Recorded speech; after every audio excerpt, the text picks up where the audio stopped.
Yeah, so we are still working in our objectives. We reframe them. So just to be clear, we are saying that still we're going to estimate the effectiveness of standard treatment for cutaneous leishmaniasis, but within the national program in 3 municipalities. And we are using mHealth as a tool for collecting data. And our 3 specific objectives we frame as an indicators are, first, compliance to treatment and frequency of adverse events. Second, factors, we want to know to determine factors that influence, it means that hinder or that facilitate successful completion of treatment. And third, we want to determine the treatment outcomes in real life conditions. So, So our study is a non-interventional study, is an observational, analytical cohort study, and we will use mostly quantitative methods, but for one specific aim for determining the factors that influence, we are going to use mixed methods. So we, okay, I will move from one slide to the other one. So for our first objective, which is to determine the compliance, so we state the outcomes in the other way, and actually I wanted to make with you the exercise of how can we frame as an implementation outcomes, since we are not, we are exploring, we are determining, in this case, the compliance to treatment. So I will say, so we said that outcomes, we have treatment characteristics, compliance to treatment, and frequency, type, and intensity of adverse events. So probably it could be framed as coverage, I'm not sure. Fidelity? Fidelity, right, Ari? If it's compliance. Yeah, treatment. Okay. But those outcomes is a big terms, but you can have different indicators to show that. And here you show the indicators. yes. Yes, that's fine. Okay, great. So for this, we're going to use quantitative methods.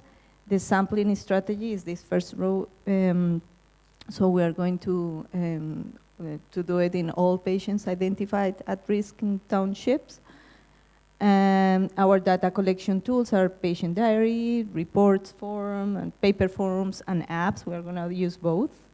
And we're going to do statistical analysis for this objective and presentation in tables and figures.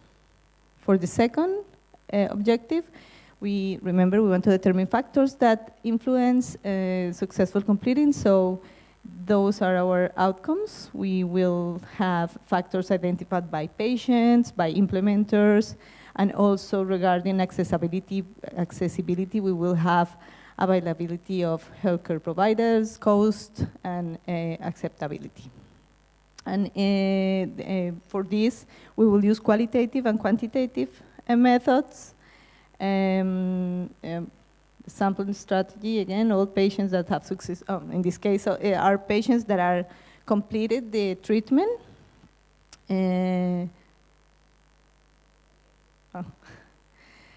We will use clinical records, CRF, and interview guide as data collection tools. For data analysis, we will do both statistical analysis and qualitative thematic analysis.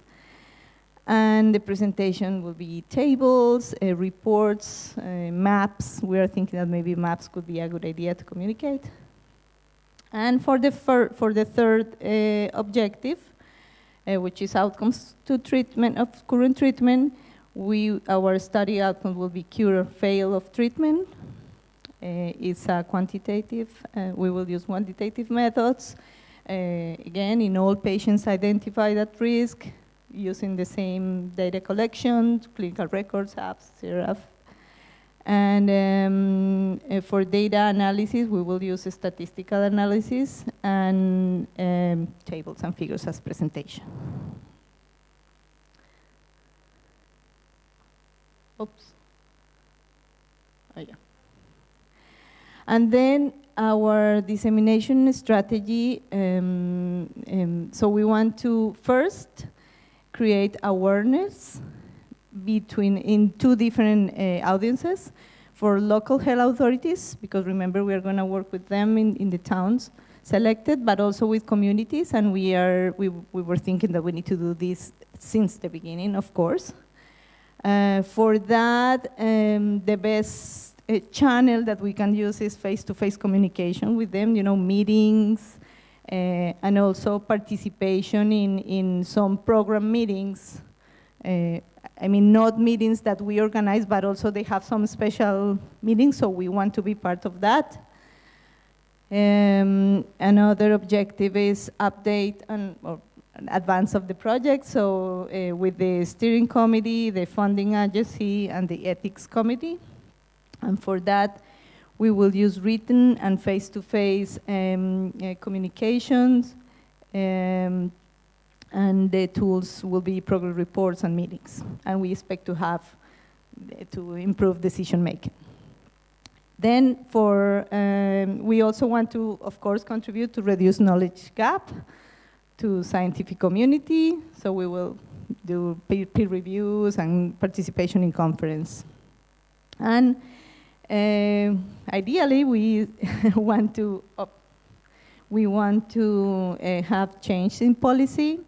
So for doing that, we need to target the national program of cutaneous leishmaniasis, and we will do that with written communications and with meeting, and probably policy briefs will be a good way to approach them, and also meetings, which is the most effective way.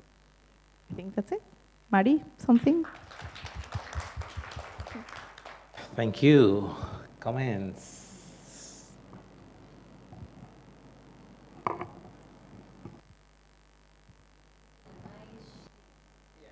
It is a great progress Yes. compared to yesterday, Yeah. because I were in the team and observing, and then I